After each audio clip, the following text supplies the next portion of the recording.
नमस्कार मंडळी सध्या भारतात जातीवादीचं एक रोपटं लागू घातलेलं आहे आणि या रोपट्याला जे काही मोठं करण्याचं काम असेल ते कोणी केलं हे सगळ्यांनाच माहिती आहे. सध्या आता एस सी कॅटेगरीतून जे काही वर्गीकरण असेल ते वर्गीकरण झालं पाहिजे असं काही विरोधी लोकांचं म्हणणं आहे. ज्यांना वाटते की गटामध्ये काही विभागणी झाले पाहिजेत, अशा काही लोकांचं म्हणणं आहे की एस सी कॅटेगरीमध्ये काही विभागणी झाले पाहिजेत. तर काही लोकांचं म्हणणं आहे की यामध्ये विभागणी झाली नाही पाहिजेत. जे काही आमचं ताट असेल हे ताट मोठं केलं पाहिजे, अशी भावना एकंदरीत आपल्याला पाहायला मिळते. परंतु यामागचा जो काही पिक्चर चालवणारा व्यक्ती असेल, जे रोपटं लावणारा व्यक्ती असेल, हा कोण आहे? अनेकाला पडलेला प्रश्न आहे. खरं तर संविधान असेल, कायदा असेल, हे राहते की नाही असे देखील प्रश्न आहेत.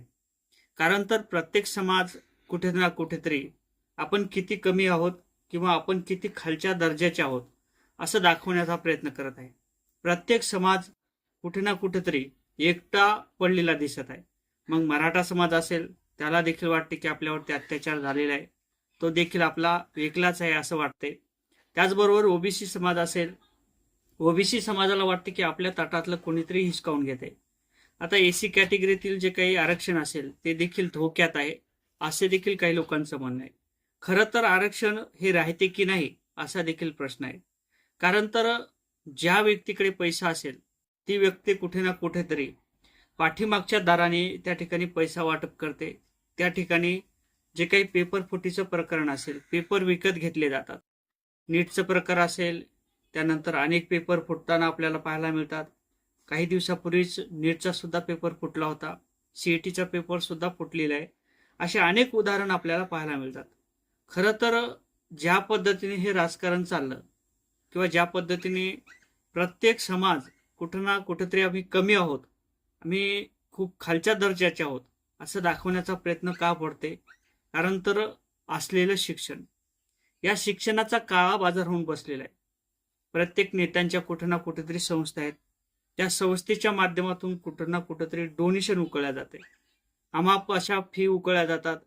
एका मुलाला जर 11वीत किंवा 12वीत शिक्षण घ्यायचं असेल तर त्याला 1.5 ते 2 लाख रुपयाचा खर्च होतो. आणि सर्वसामान्य व्यक्ती, जे काही शेतकरी असेल, तो नेमका पैसा कुठून आणणार असे देखील प्रश्न आहेत. कारण तर शेतकऱ्यांचं उत्पन्नच 1.5 ते 2 लाख रुपयाचं आहे सगळंच. 12 महिन्याचं उत्पन्न जर धरलं, त्याची हळद असेल, काय जे असेल पीक, हे सगळं जर उत्पन्न धरलं आणि त्याचा जर खर्च काढला तर त्याच्या पदरात 1 ते 1.5 लाख रुपये सुद्धा पडत नाही. मग मुलाच्या फी कशा भरणार? जे काही शिक्षणाचा बाजार असेल ते कसा थांबला जाणार? आणि जे काही श्रीमंत लोक असेल, VIP लोक, या VIP माध्यमातून जे काही पेपर फुटीचं प्रकरण असेल, पेपर विकत घेतले जातात, याचा दोष नेमका कोणाचा आहे? जे सध्याचं रोपटं लावलेलं आहे जातीवादीचं, हे रोपटं कोण मोठं करते? आणि इथून पुढे जे काही जे काही शासकीय नोकऱ्या असल्या, ह्या देखील राहतात का नाही असे देखील प्रश्न आहेत. कारण तर सध्याचं वर्गीकरण पाहता किंवा जे काही खाजगीकरण पाहता, मोठ्या प्रमाणात सध्या खाजगीकरण आहे. रेल्वेचं सुद्धा खाजगीकरण झालं, त्यामध्ये बसचं सुद्धा आता काही दिवसात खाजगीकरण होईलच. त्यानंतर शिक्षणाचं सुद्धा खाजगीकरण झालेलंच आहे. एका ठिकाणी शिक्षण आहे तर जिल्हा परिषदच्या शाळा ह्या बंद पडताना दिसत आहेत. ज्या संस्था असतील, ज्या इंग्लिश स्कूल असतील, ह्या आपल्याला प्रामुख्याने चालवताना दिसत आहेत. ह्या सर्वसामान्यांच्या शाळा आहेत का?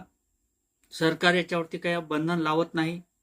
कारण तर सरकारला ज्या पद्धतीने डोनेशन मिळते, या कॉलेजच्या माध्यमातून, या शाळेच्या माध्यमातून, या इंग्लिश स्कूलच्या माध्यमातून, हे विलक्षण चॉईस आपल्याला सर्वांनाच माहिती आहे कसं डोनेशन मिळते आणि किती मिळते.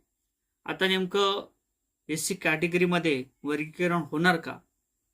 नक्कीच पाहणं महत्त्वाचं ठरणार आहे. जय शिवराय.